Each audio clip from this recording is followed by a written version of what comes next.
Géraldine Beigbeder, artiste peintre, écrivain, scénariste, réalisatrice, curatrice d'expositions, qui entre autres a organisé les expositions des œuvres du célèbre musicien Pete Doherty, de l'acteur Norman Reedus et bien d'autres. Géraldine est une des rares artistes qui dénonce le chaos du monde dans lequel nous sommes entrés. Elle est franche et authentique, quitte à déranger certains. Ses œuvres brutes, instinctives et décomplexées reflètent sa personnalité bien affirmée. Je suis heureuse de partager ma terrasse sauvage avec G, une amie généreuse qui mêle savamment la simplicité et la complexité, le sérieux et la dérision, la foi et la lucidité. D'accord. Voilà. Alors Géraldine, oui. Si je te demandais de te présenter, tu te présenterais comment? Eh bien, je me présenterai comme une artiste d'art contemporain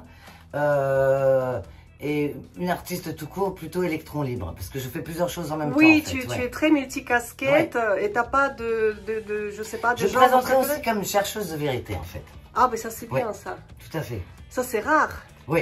Tu sais, aujourd'hui les gens ne cherchent pas vraiment chercher la vérité, c'est aussi apprendre à mieux se connaître soi-même, c'est très important. En fait, nous les artistes, on est toujours à la recherche des choses, de mieux se connaître soi-même, et à la recherche du monde, dans quel monde on vit. C'est une sorte d'exploration en fait. Ouais. Alors après, bon, peut-être les gens peuvent dire que c'est subjectif, mais parfois on arrive à une sorte de vérité quand même et à une certaine objectivité. Ouais.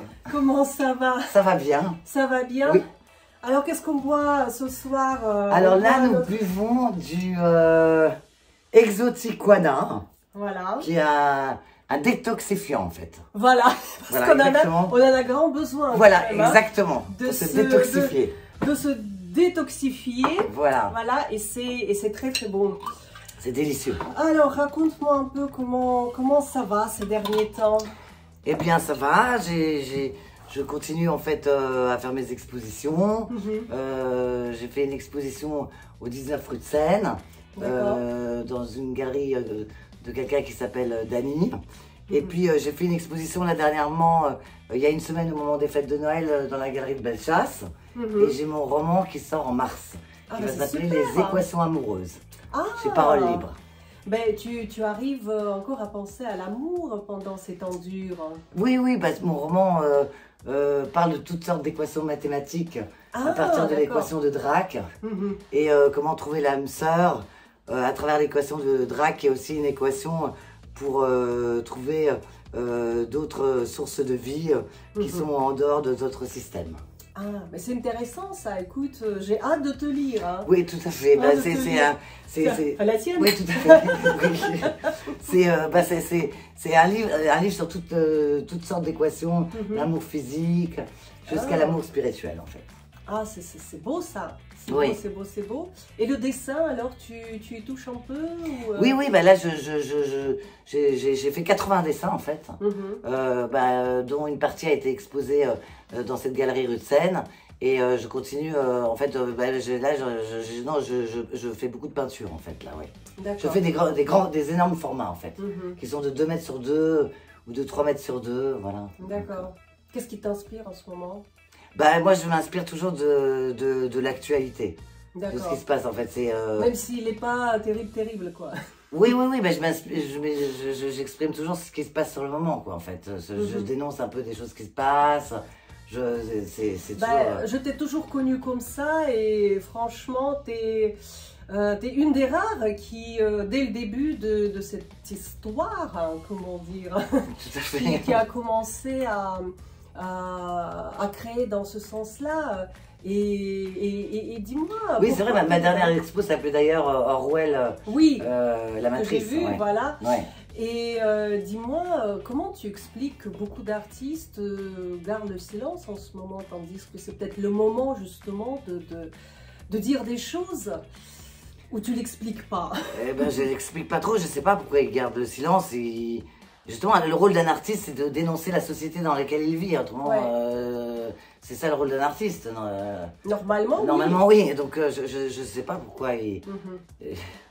Comment Parce que moi, en fait, tout mon travail a toujours été basé sur ça depuis très longtemps. Donc, Et puis j'aime bien aussi décrire ce qu'il y a derrière l'invisible, parler en fait le thème de l'invisible, ce qu'on ne voit pas. Ça c'est déjà tout mon travail, donc peut-être que j'étais plus encline à montrer des choses, je sais pas. Ouais. En tout cas, merci, comment dire, de te lever dès le début de cette histoire. Parce que, bon, franchement, c'est très rare. Mais tu crois quand même que les artistes vont à un moment donné, qu'il y aura une espèce d'élan, d'éveil comme ça Ben, il faut que les artistes s'éveillent, parce que s'ils n'ont pas conscience dans le monde dans lequel ils vivent, c'est très difficile quand même de créer, quoi. Enfin, je veux dire, pour moi, c'est assez incompréhensible d'ailleurs. Ce qui se passe, même pour la création, je ne parle pas d'organisation, parce qu'il t'est arrivé aussi d'organiser les expositions. Oui, tout à fait, tout à fait. Aujourd'hui, planifier quoi que ce soit est devenu impossible. Ah oui, non, c'est très difficile de planifier, en fait. On vit un peu... En même temps, bon, c'est bien de vivre dans le moment, mais il faut quand même planifier au minimum. Oui, non, c'est vrai, c'est très difficile ne serait-ce que c'est-à-dire que moi, personnellement, les expos que j'ai fait, elles étaient quand même, surtout avec d'autres artistes, c'était planifié longtemps à l'avance. Bien sûr. Parce qu'il y a la presse, il y a tout ça. Il y a tout. Donc c'est vrai, et les expos que j'ai fait moi-même dernièrement, c'était pas du tout, c'était de semaine en semaine en fait. Voilà. Ouais.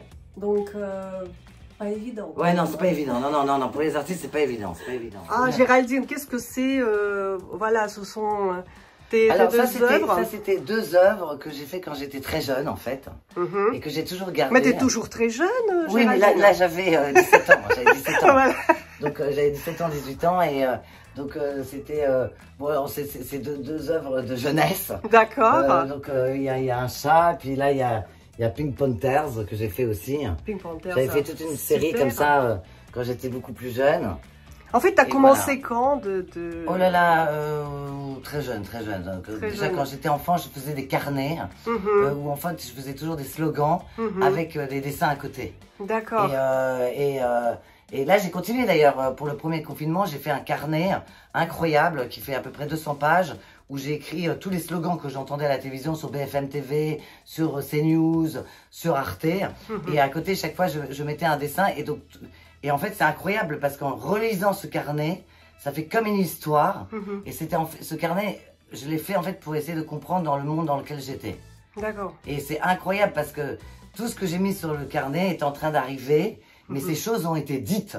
Et ont été dites officiellement par la télévision d'ailleurs. D'accord. Donc j'ai fait tout un... Mais ça en fait, j'ai toujours fait... Aussi quand j'étais enfant, je faisais déjà ça en fait. Alors et ça, tu l'as fait quand Alors ça, c'était une œuvre que j'avais intitulée Mickey Mouse. Ça, c'est Mickey Mouse? Oui, Mickey Mouse. D'accord. Et je l'avais fait en 97. D'accord. En fait, toutes mes œuvres actuelles sont dans l'atelier, mais là, c'est les œuvres que j'aime bien, que j'ai gardées, que j'ai mis chez moi. C'est sentimental. Voilà, tout à fait. Oui. Et puis après, j'ai d'autres œuvres, d'autres artistes, voilà, que j'ai chez moi en fait. D'accord. Ça, ce sont des œuvres d'un ami qui s'appelait Luc Fournol, qui était photographe pour Paris Match et qui connaissait personnellement en fait toutes ces personnalités. Alors là, on voit Yves Saint Laurent et Belmondo en fait. Bon bah maintenant, c'est un ami qui est décédé depuis assez longtemps, depuis une dizaine d'années, mais voilà, j'aime beaucoup ses photos, il me les a données. Tes chapeaux, Géraldine. Oui, tout à fait, ça c'est toute la collection de chapeaux. Oui, Géraldine et ses chapeaux. Oui, tout à fait, oui. Tu en as combien du coup Je dois en avoir à peu près, je sais pas, 9, 10, quelque chose comme ça. Tu rigoles ou quoi? Il y a une tripotée là. Non, ah oui, peut-être plus, oui, peut-être plus. Je sais pas, j'ai plus calculé parce que j'en ai ici, j'en ai dans un autre endroit, je sais peut-être une vingtaine de chapeaux. Et ta chapka soviétique, elle est là? Ah oui, non, elle est dans un autre endroit. Ah oui, d'accord, ok, c'est dommage. Dommage. Mais avec ton chapeau. Ah oui, non, c'est sympa. J'aime bien accessoriser, j'ai toujours aimé accessoriser les chapeaux. Mais ta collection de chapeaux, ça date de quand? Parce que tu en as en fait, quand j'étais enfant, j'avais aussi des chapeaux.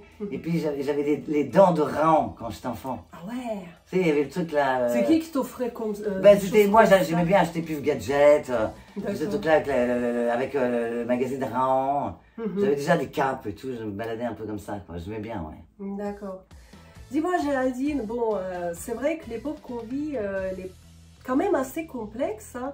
Est-ce que tu as un petit mot à dire, peut-être aux gens, comme ça, un petit souhait, un petit vœu?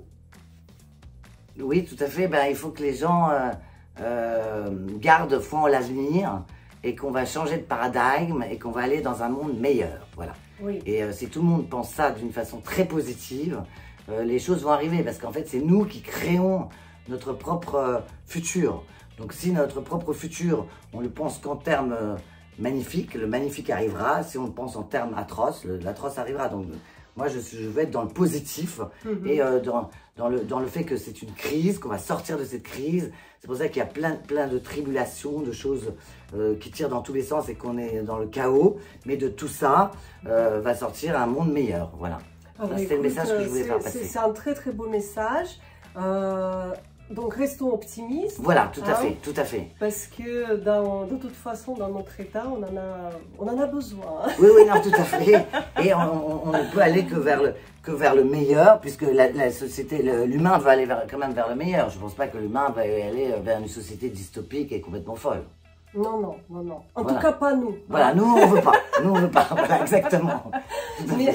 Merci beaucoup, Géraldine, de ton accueil, de ton message, ton histoire. Et on se dit à très bientôt. À bientôt. Au revoir.